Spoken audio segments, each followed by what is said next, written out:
Hello schoolBic users, in this tutorial video, I will show you how to give permission to user role in your school management system. Teachers, parents, students, accountant, admin, human resource, manager, receptionist, hostel manager, and etc. are considered our user role, and you can give permission to what they can do and have access to in your school management system.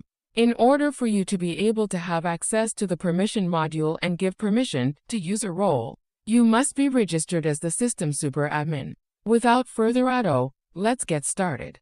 I will log into the super admin portal of my school management system and navigate to the administrative task module. And from the drop-down menu, click on the permission roles module. And here you can see all the role type in the system. You can add a new user role by clicking on the add role button.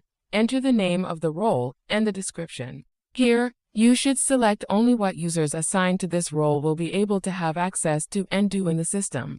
Employee assigned to this user role will see only the module you have given them access to in their portal. And to create the user role, click on the Add Role button. And to edit the default user role in the system and change access to what they can do and access to in their portal, click on the Edit button next to the user role you want to edit it permission.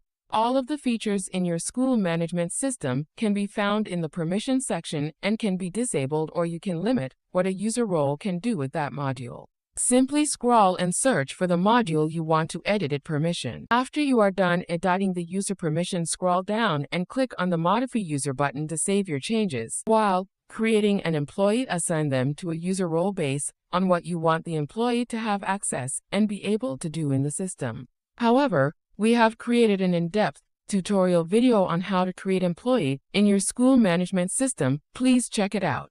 If you have any questions regarding this tutorial video, don't hesitate to get in touch with us or contact your account manager. We'd be glad to hear from you. Thank you for using schoolBic.